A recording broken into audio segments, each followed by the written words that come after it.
Take our extra chart paper down there.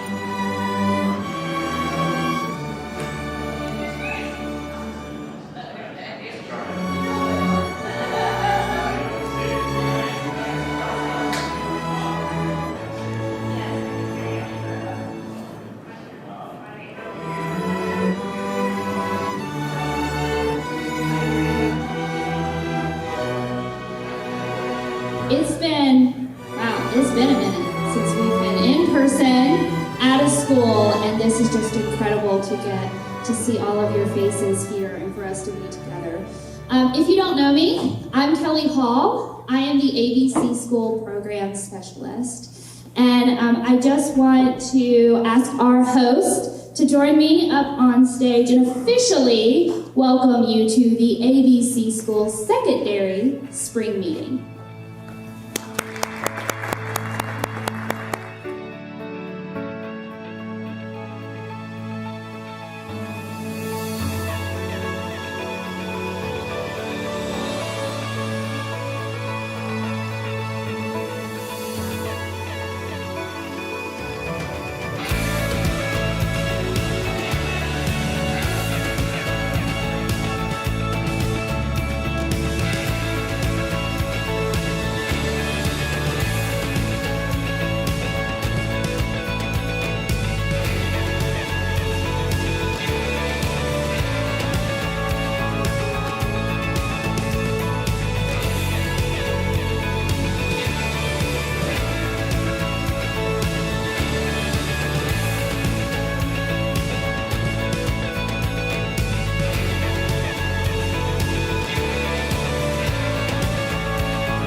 Teachers are creative professionals. And so when we tap into them as creative professionals and get them in the same room together, then we're supporting the bigger statewide effort. So it was always, let's come together and share each other's practices. That carried on throughout the 30 years. And we were at that point that ABC schools were so large that we started to break them off in middle and high school. Let's make sure that you all meet and so that what you're sharing really aligns with that developmental appropriateness, and elementary will break you off and have you all to share. Then along comes COVID. On behalf of Arts and Basic Curriculum Institute, thank you for your leadership. Southwood is an ABC certified school. That role is to serve as a model not only for others in the state but in the country, and that's not taken for granted. It requires leadership that supports that kind of vision. So thank you again, and thank you for opening up your home. We got schools, as I mentioned, all over the state. Yeah. So can we show one last round of appreciation for hosting us today?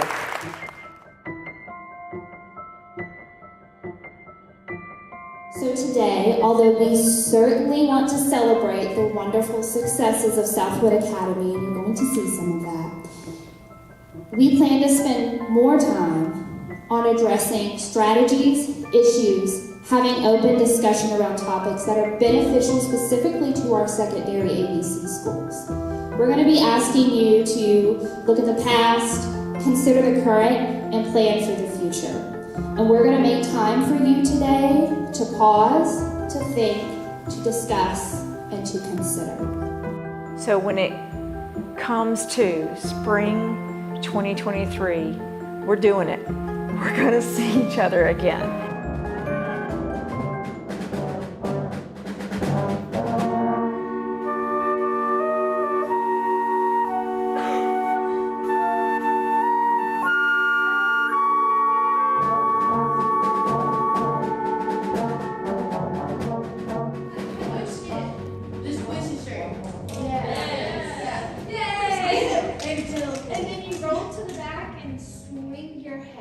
Keep your hips up in the roll.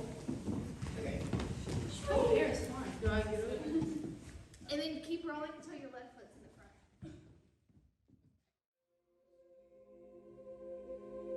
But what was unique and special was that people could walk the halls and see a student and feel the energy, feel the culture of a school.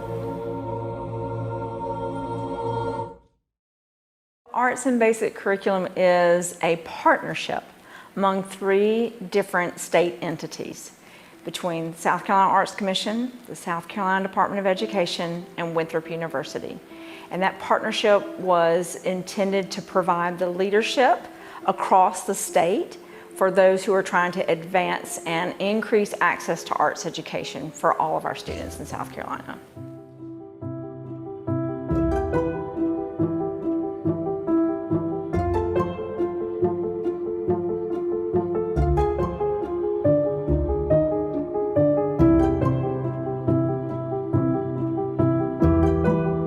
Every day is different, and it is 100% collaboration. There is nothing about the work that we at the Arts Commission do, that ABC Institute does, or that Arts Grow SC does that is in a silo. And we discovered very early on that we're only going to achieve our mission if we all do it together. So Arts Grow SC began in the late spring of 2021. The American Rescue Plan was passed. Of the money that came to South Carolina, 90% of that went straight to schools and districts. 10% was retained at the State Department level to be used in statewide programs. So of that 10%, $20 million was cornered off to focus on using the arts to address learning loss as a result of COVID-19. We entered into a partnership between the South Carolina Arts Commission, South Carolina Department of Education for what we thought was going to be a 3-year, $20 million project.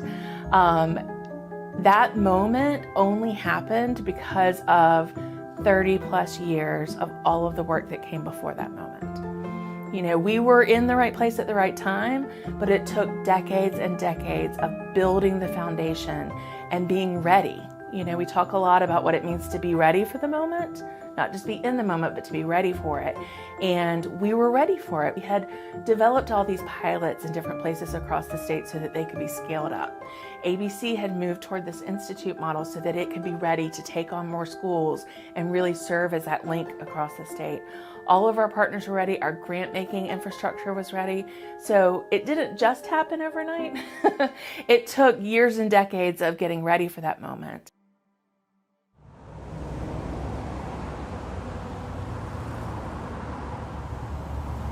ABC would never have happened if the Arts Commission hadn't done it. I became convinced that what we really needed to start thinking about was arts education. You know, much bigger picture than our little piece of it, which was unquestionably of value, I think. Right around the time that I started at the Arts Commission, I remember people came back from the National Assembly of State Arts Agencies annual meeting that I think had taken place in Seattle. And they talked about how they wanted to move where they were going in arts education from strictly artists in schools to this basic education focus. And there was a very strong negative reaction. We'll continue to fund artists in schools programs. Yes. But we're gonna, set aside some money and offer it as an option for states who want to voluntarily take us up on looking at the bigger picture.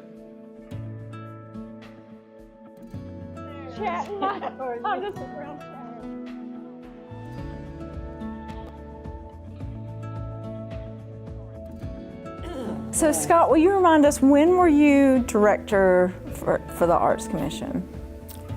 What was your tenure? I was here 14 years, and I left in, in 1998 or 7. When was Clinton elected? 93? Yeah, so I left in 93. Yeah. So, whatever that is. an interesting political thing happened. So Riley goes out of office just when this is all happening as governor. He couldn't run again. Just as we were applying for the arts and basic curriculum? Probably, probably. He wasn't in office. Harry Kaiser, the legislative leader, and all her legislative friends were in office. The EIA had still a lot of momentum, and a new governor, a new state superintendent, and some business leaders who were concerned that the new governor needed something to have his hat to hang on. They created a special task force called Target 2000, which was a revision and additions to the original Education Improvement Act that was put. That committee was in like 88, 89. So that's going on here. So there's a readiness to change some of the EIA or add some things. So we were already in this period of assessment about what to do with the EIA, and we were already beginning to come to the conclusion that we should be thinking bigger and focusing on arts education. And then, sort of out of the blue, what to most states was the bad news was to us the good news. Yes. And we were ready. I mean, we were right on ready, which is a feature of the entire history of ABC, is that we have been incredibly lucky in terms of timing. That when there was opportunity, somehow we were ready. And I mean, I've described it as we have ridden the waves of reform and opportunity, and it's made all the difference in the impact and the sustainability of this project.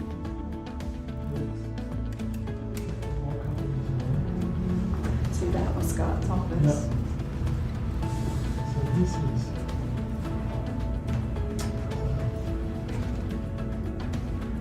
Scott's desk was over there. And all the way down there were drapes. And the river Wade Hopgood came to meet us. Somebody had pointed me to Wade. So when it came time to look for somebody to help us on this project, I suggested that maybe we should talk to him. I was, at that point, head of it was called something else then, Business Education Committee, but it was basically the first Education Oversight Committee. I was head of that until '93. So that's going on in the legislative funding education world. And Scott, now pick up what you were doing. Well, the first thing was that the National Endowment for the Arts decided to offer these grants for states, for state arts agencies and their arts education program to work with the State Department of Education. Now that sounds to us like, of course, because we're always working with them. But most states did not have a good relationship between the state arts agency and the Department of Ed. But there was always this tension not between our agencies as people who work there, but a tension in that whole world of starting arts education between placing artists in schools and teachers. So that was a huge struggle that we had to overcome, and part of it was that every arts division, like music, dance, drama, they all had their own little associations. And they didn't talk to each other. They didn't plan together. And probably the teachers in the schools didn't work together if they had teachers. And so we really had to, that was part of the value of the ABC project, because in that process we brought together representatives of each of those organizations. And so they were, cooked up with people from the legislature, the community, the whole state in the planning process, and learn to work with each other. Yeah, not at all really in the well. same room. Yeah. We were first in line to apply for one of the Arts in Schools Basic Education Planning grants. And Ray's documented this. A lot of people talked about this, I'm sure. It was a $20,000 grant. We had to match it. So it was a big pot of $40,000 that funded a revolution.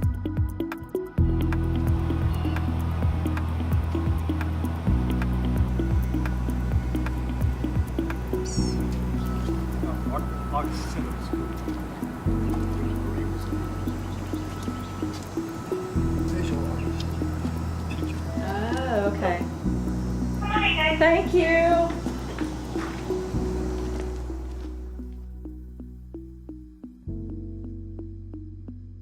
Well, it was a kind of a interesting collection of people that sat down around the table to talk about. And someone said, you know, we see this model in Charleston that Rosemarie is doing, and we need to go see it and look at it. And this was, I was still employed by the Department of Education at that time. I went to work at the department in 1986, and we were thrust into the whole notion of the ABC project right off the top. I mean, it was a dream at that point, and we had, what, $40,000 from the NEA to make this thing happen. And it was one of those times when you don't know the future. And this was the early part of 87 or 8, somewhere there. And Mac got me on Monday morning. He said, "Ray, I got this phone call yesterday on Friday afternoon." And he said the phone was ringing off the hook and it was 5 o'clock and I was headed out the door. Well, Mac said, for some unknown reason, I went back. And his wife was waiting for him. She worked at one of the downtown offices in the state government. He said, "I know she won't be happy about this, but I'm going to," it's just him talking to himself, "I'm going to pick up the phone." So anyway, on the other end was a guy at the Arts Commission writing a proposal for this thing we call the ABC project. Told us at the beginning of our job there. Mac had been there almost a year when I showed up. So you don't do anything with those people over in the Arts Commission. So we went to the first meeting, and they said, "We have got this grant. How can we work together?" The grant required that the superintendent cooperate if they were going to take the money. We walked up there and we talked to each other about, is they going to fire us if we do this? We never looked back. Mac and I decided, let's get Scott, she's head of the Arts Commission, and Charlie, and let her present this plan so we don't have to go in with hat in hand and beg. So we primed Scott. She's smooth as silk. She is unbelievable. She's still alive and kicking, which is great. So she was the one who said, "I'll talk to Charlie." I met with Ray and with MacArthur in their positions from the Department of Education and told them what the opportunity was, that we had to apply to the National Endowment for the Arts for $150,000 for 3 years. No, 50, not 3 times 150. And we would need to have an official partnership between the two agencies. And so they took that back, and got approval from the state superintendent, and we were ready to go. So our grant was ranked #1 in the country. So we were real happy about that. And we had a good reputation because we had a very large and active staff compared to a lot of states at that point. And we worked well with partners.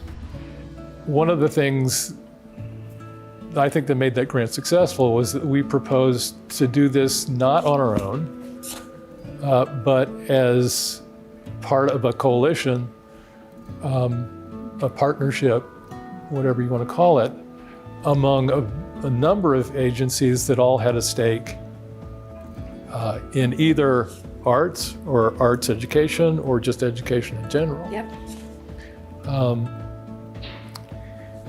And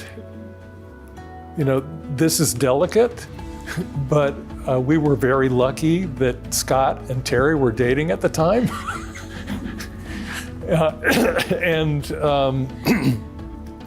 And Terry was at the center of what was going on in education reform in South Carolina. and I think he gave very good advice about things to do. And this coalition idea was a really good one, and I think we had good help from Terry in identifying who should be part of it, and even be making some of the contacts that helped us build that planning team. I'll show you why the innovation part was so important. So the reason ABC was in the law, Scott had just finished her plan, okay? Yeah. I'm jogging down on 5 Points, and the chairman of the education committee at 8 in the morning drives by, who was David Beasley. Yeah. And chairman of the House Education, and he said, Terry, we're working on this Target 2000 thing. I know you're involved because I was the head of the oversight committee, but it was put together by a separate group. Our group kind of endorsed it. And he said, I got to tell you, it's kind of boring. And don't you have something new and innovative to put in? I mean, but he said, I need it by noon. I'm jogging at 8 in the morning. I knew Scott had just finished your study. ABC plan. Yeah. And so I don't know if we put a cover sheet on or she put a cover sheet on, and I got it to him. And they put it in the draft legislation that afternoon.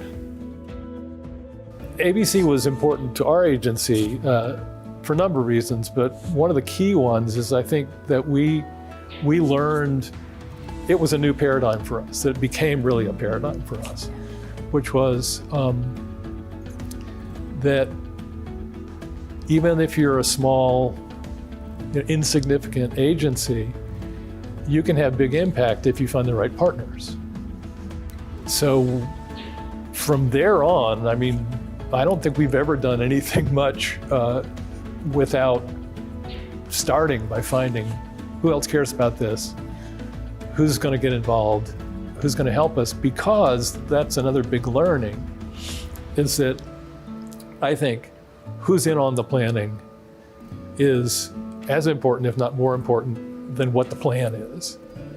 Because as we all know, plans change. And I mean, that's another big learning is It's ink on paper, it's not carved in stone. Right. And you got that flexibility is the most important plans a lot of times fit on a postcard. they're the big ideas. And if you have a bunch of people that agree to that big idea, they can all work in that direction.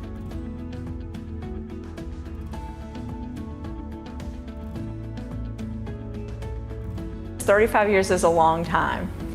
And that leadership began 35 years ago at a turning point when there were no, it was not in existence. The curriculum standards that come to be just expected nowadays, that there were the standards for teaching in the arts did not exist. So that leadership came in the form of, we need to make consistent learning standards so that our arts educators know what is expected of them, right? In conjunction with that, that leadership was, well, what does it mean to be a highly qualified arts educator? What should our teacher preparation programs include? Certification requirements. So it wasn't only, well, what am I going to teach, but it's also what was an expectation to be an arts educator. Lo lo lo, lo fa le mi lo lo lo. Amwe Sally lo lo lo, lo fa le mi lo lo lo. Amwe Sally lo lo lo, lo fa le mi lo lo lo. Amwe Sally lo lo lo, lo fa le mi lo lo lo. Amwe Sally.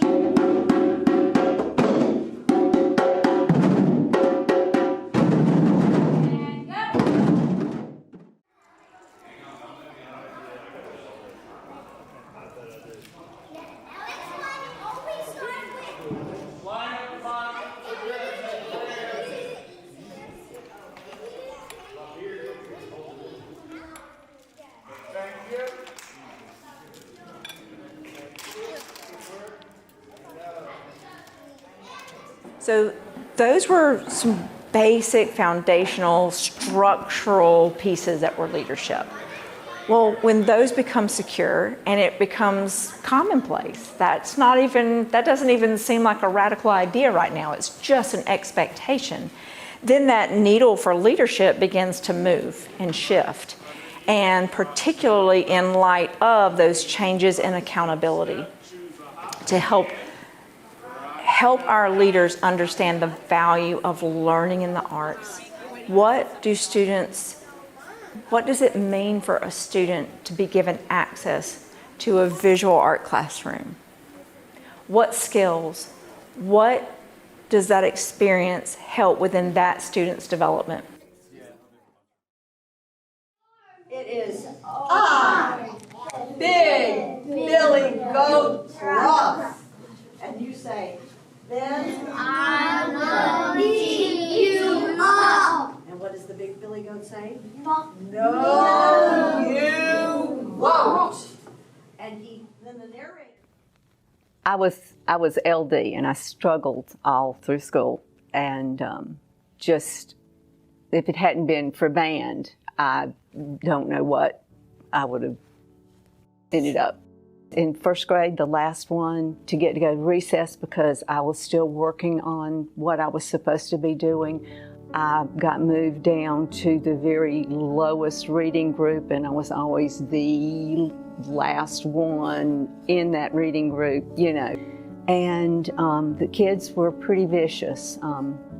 Call me Cootie Christine, retard Chris, idiot, you know, just all kinds of stuff. And you know, I plugged along, and my mom and dad would help with you know, whatever little thing I was having to read or whatever.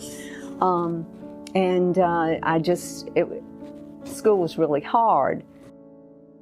In the 5th grade, I just thought, that's it. I'm not going any further. I'm quitting. I'm quitting in 5th grade. That's it. And I was awful. And they promoted me to 6th grade that next year because they thought I was going to hurt children. You know, they didn't want me influencing them because I was kind of mean. Anyway, and the second week in school, we all went to the cafetorium, and Mr. Harrington got out these instruments and showed us, and we got this little test where we could listen to rhythms, and we have to say if it's the same or different, and then is this note higher or lower. And for once, I thought it was really easy.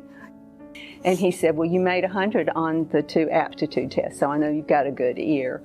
And so I had to get a thing signed from our teacher, and I had to get it signed by the 5th grade teacher because the 6th grade teacher had only known me for 2 weeks. So this teacher actually threw the thing back in my face and said, I will talk to Mr. Harrington. You don't deserve anything. You don't even deserve to be here. You do not deserve anything nice, you know. And so she did.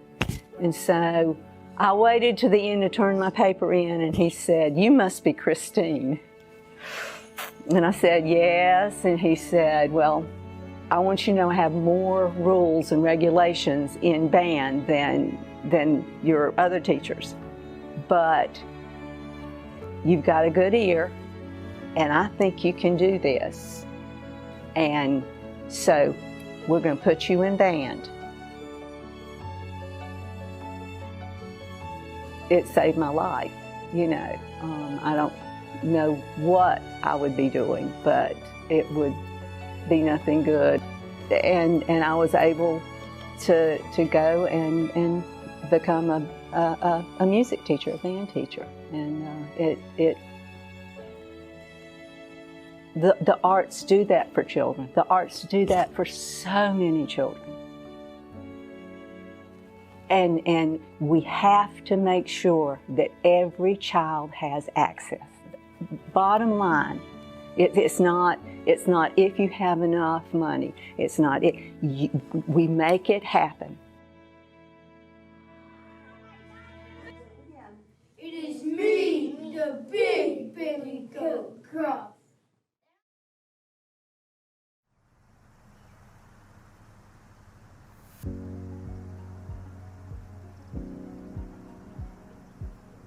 Well, interesting enough, the idea of the ABC program was actually the NEA. They had the Art and School Basic Education Grant. And so I was relatively new to Winthrop, new to South Carolina, new to higher education. It was a sleepy school, by and large, great faculty, great students, but the notoriety really didn't shine its light on Winthrop when I was there. And so that was part of my hope, was to find a reason that people paid attention to Winthrop. And so I approached the Department of Education and the Arts Commission for any kind of grant money.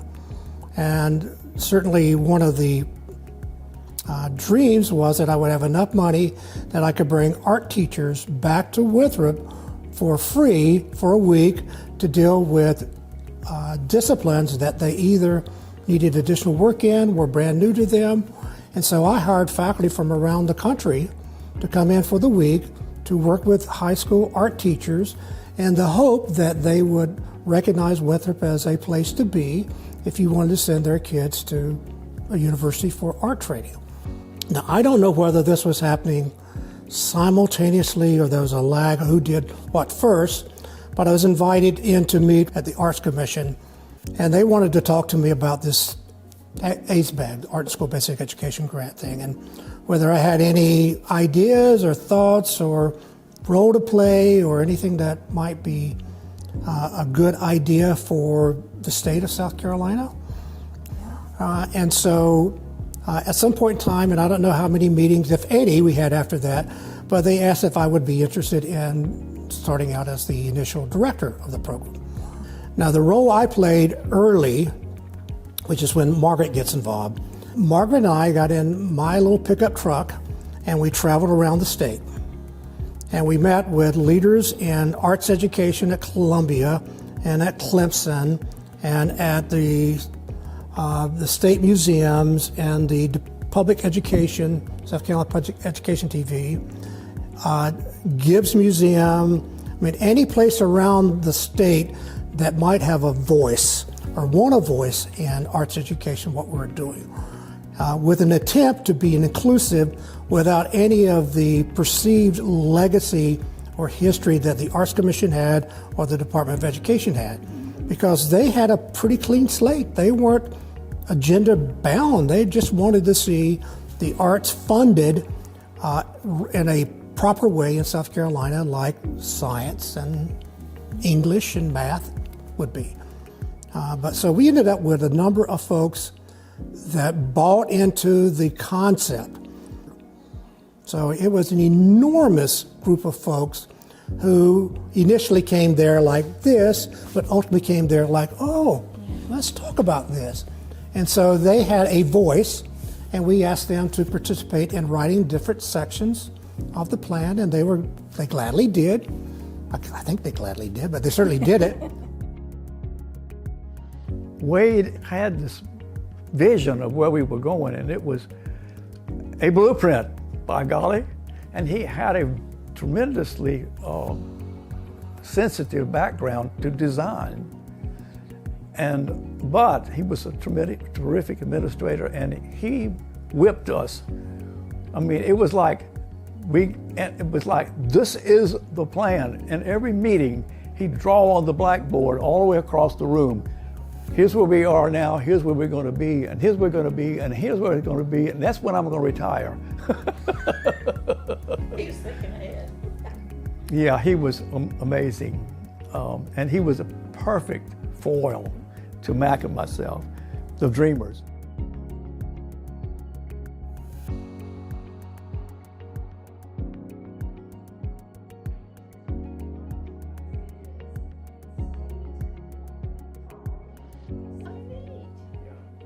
We scheduled this 2.5 years ago. They got shut down. We got shut down. Anyway.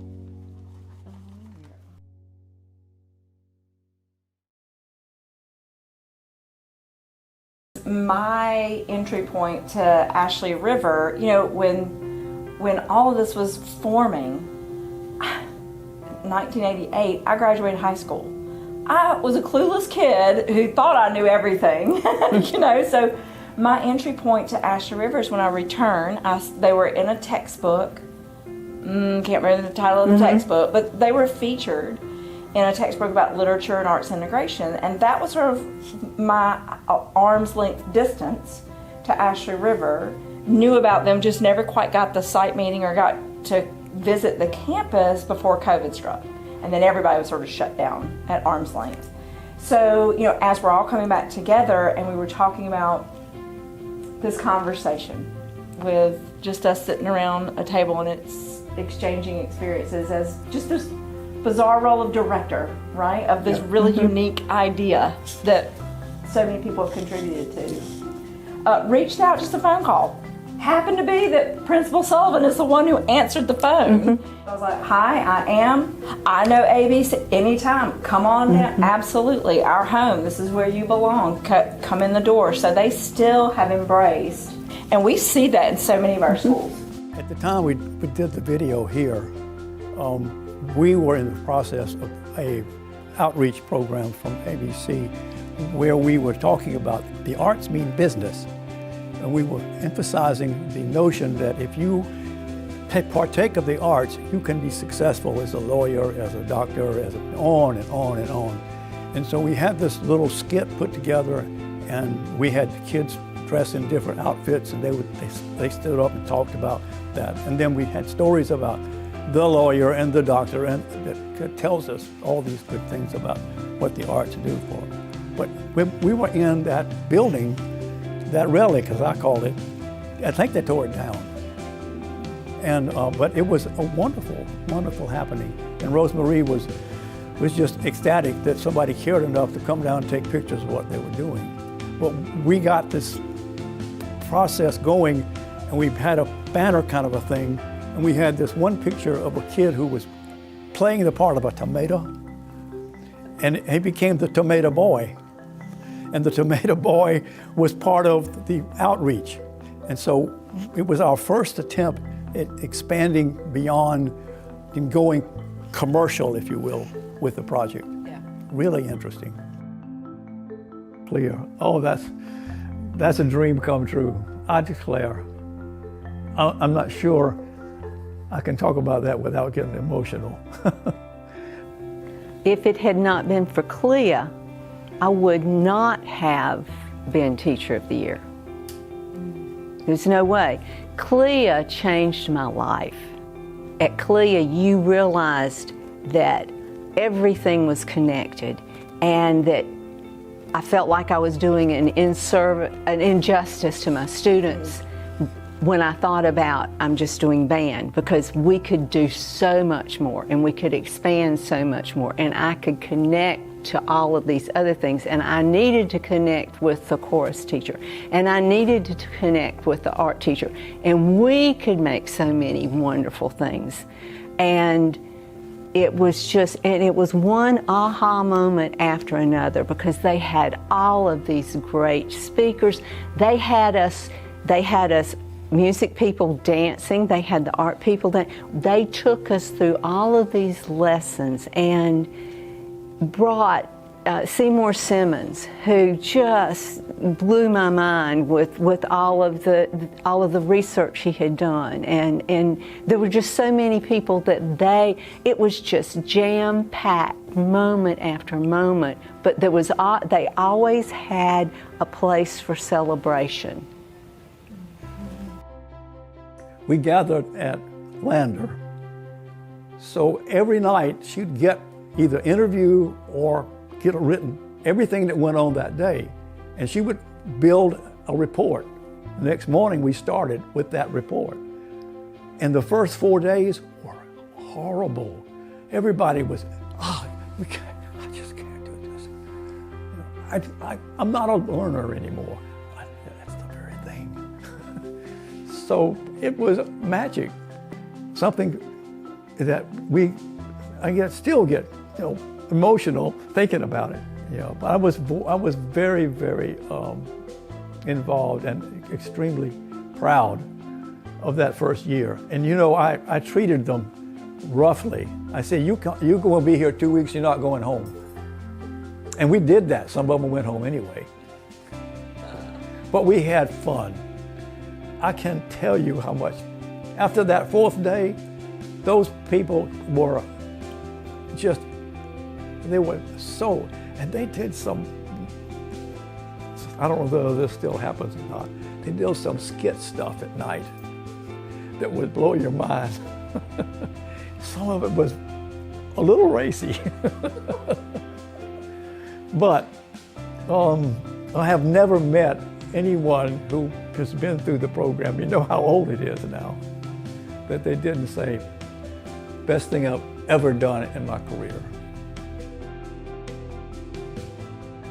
Was there something within your tenure you felt like your heart, it just kind of like caught you and you're like, this is a moment?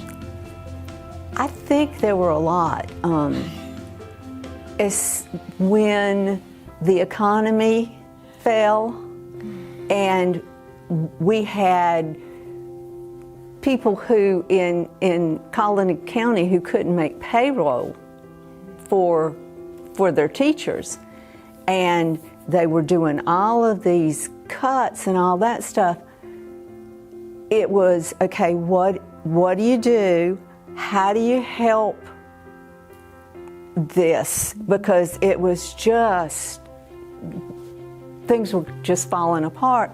And it was like, okay, one, we need to secure these ABC sites. We need to make sure that there's a commitment from the Arts Commission and the Department of Ed to keep, to at least keep them from falling apart and losing all the teachers, that kind of stuff. And the other thing was, every time there's upheaval, there's a chance to really jump ahead.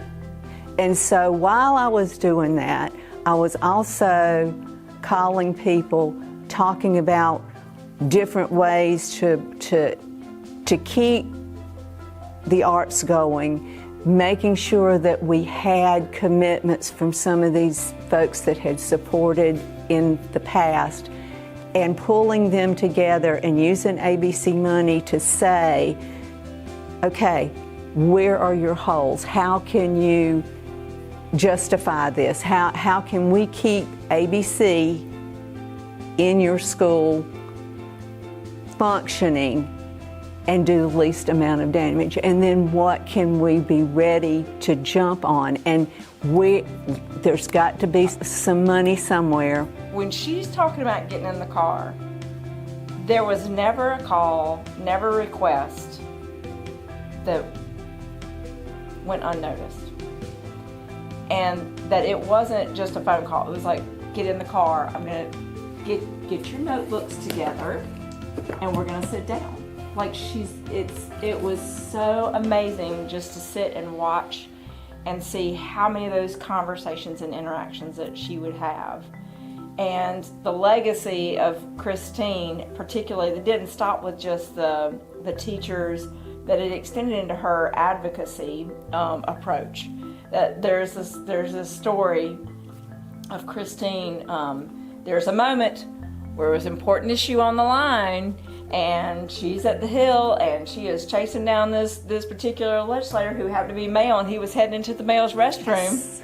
Stopped you at the door and said, "Christine, you may not follow me in here," because she wasn't going to let go. Well, it was the 1998 accountability bill, and it was a very ugly bill for the arts. And they were just locking us out at every single turn. And we got some little blurbs about the arts and did not, this does not exclude the importance of art, music. We got language in.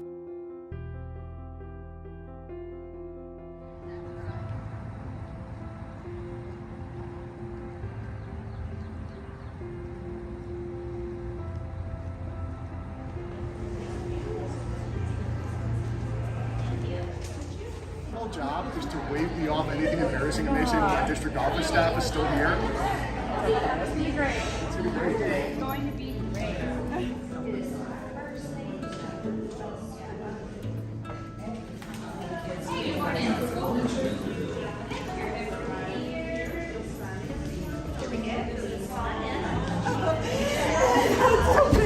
I'm so glad you're here. You look magnificent. Life been treating you good? Aren't we all, hey, Ray? I took one of your courses back in the early 80s, so.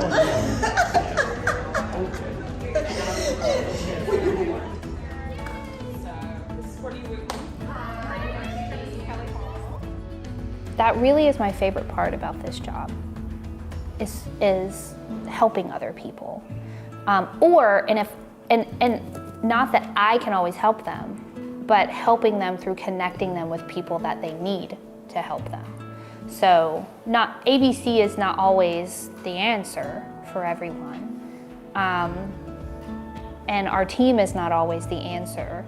But what we work to really do is connect people to the resources and to meet that mission of leadership, to connect them to the avenues to build that leadership so that they can then reach students so that we can move that needle to getting access to all students in South Carolina. Quite the challenge, right? That's quite the mission. But it's something that I think all of us who are involved in ABC deeply believe in, that there is not a single student who would not benefit from arts education.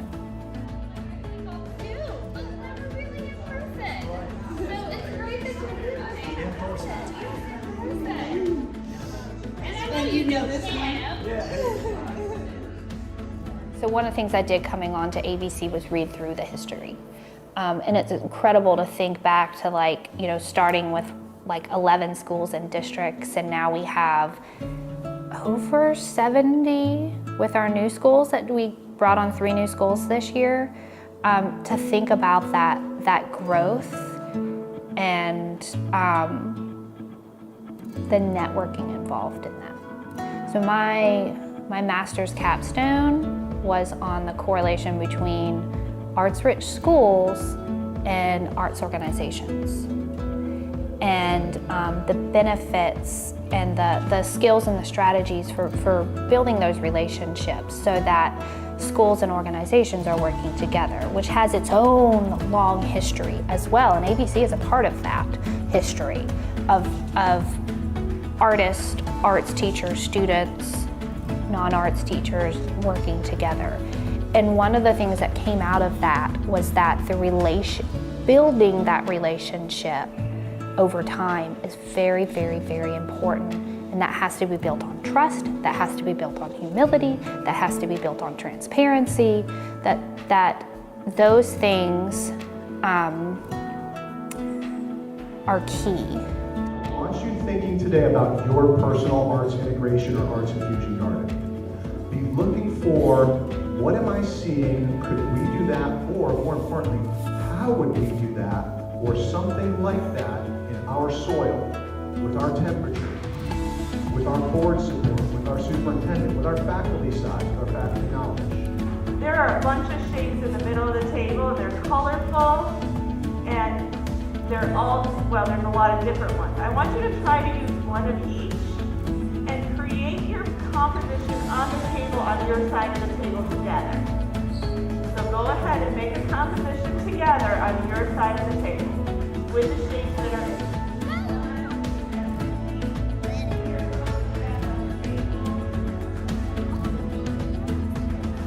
They have worked tirelessly all week long to make sure that what you're seeing today is not a show, is what would happen at Howe Hall Ames on a Thursday. In my opinion, the number one equity issue is sustainability. You know, we can have all the bells and whistles, we can have all the teaching artists, we can have the best of the best. And if next year when the funding runs out, the best of the best goes away, what are we left with? So in order to be sustainable, we want to make sure that we're putting an emphasis on professional learning so that teachers can learn techniques and tools and get excited about it and then implement it in their classroom for years to come. Yes, dancing in place, dancing in our personal space, in one spot. Make a dance floor. Make a dance floor with your hand. Remember, dancer dancing in one spot. Remember, non-locomotor. Now, show me a dancer, little finger dancer. Now show me locomotor with your fingers. Show me locomotor. Traveling all over the dance space or in the cafeteria. We support all that they do at ABC along professional learning because they know that's an opportunity to change the entire school, or it may be that you're really looking for an opportunity to change one classroom. Maybe it's one teacher. And oftentimes that one teacher, when they're in their classroom and, things are different, students are engaged because it's the arts and they're learning in and through the arts, sometimes that becomes contagious and other teachers are like, well, what's going on over there? I think that's something that's hard to understand until you see it in action. I say this all the time. It takes real bravery to step into the unknown and to say, we are going to make the arts the air we breathe. That is not an easy decision for an administrator to make because they've got all kinds of external forces working against that. But I was really lucky that we had a principal that did take that brave step and say, you're on board with arts integration, or you can find another place to be, but this is how we're going to do this. And in a minute, you're going to transition to be an actor. Please. And we've been working on Sometimes administrators don't know that learning in and through the arts is best practice and is evidence-based. So we have a repository of research focused on learning in and through the arts so that schools, administrators, partners can look to that research, but then we're also contributing to the field of research. So as we do this work, we're making sure that research is an important component of all of this work so that we can then contribute back and put into the canon of research about what's happening in arts education. But ABC is integral to that because they continue to have that model program that, that schools are ready for sometimes, and we want to make sure that they continue to be there. I think that in 5 years there'll be even more ABC sites, and in 10 years, who knows? So the more funding we can secure for South Carolina, the more ABC Institute will be able to grow and do the work that they do.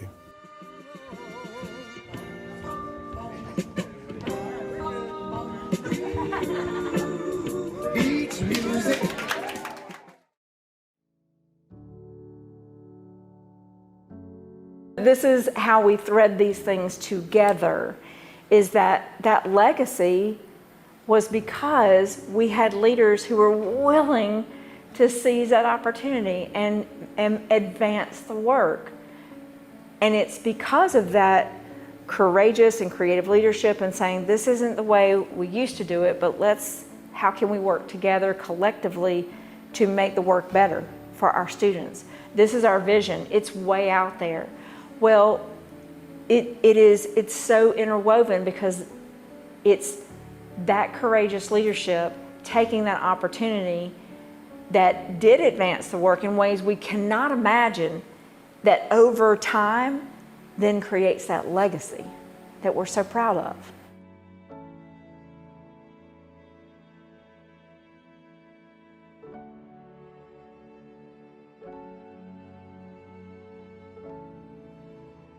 And we still have so far to go, but I do think it's really important that we celebrate those that came before us and thank them, because we get to be in this moment. I mean, this is a once in a lifetime opportunity where we are right now. We get to be in this moment because of them. Have to give credit again to the people that came before us that really thought this up. They thought real, strategically about how can we create something that can live beyond us, and they have. That walking over here to the Arts Commission to start that partnership really is the impetus that's right behind that, one decision to, hey, let's go talk to them about this. That one decision made it what it is today. That's an important part of how we do what we do in education. It has been for a number of years.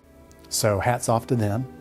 we're reaping the benefits of it now. You know, it's a state model, and we are recognized across the nation because of the model that we have here. And people do see it from the national perspective, and they think, we would like to replicate that. What's going on over there?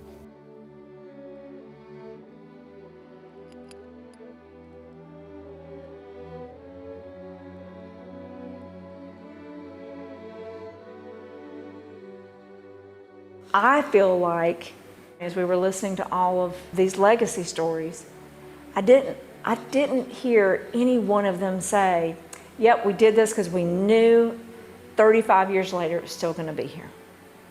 And we were going to make a legacy. Like in the moment, they were just trying to do what was right for students.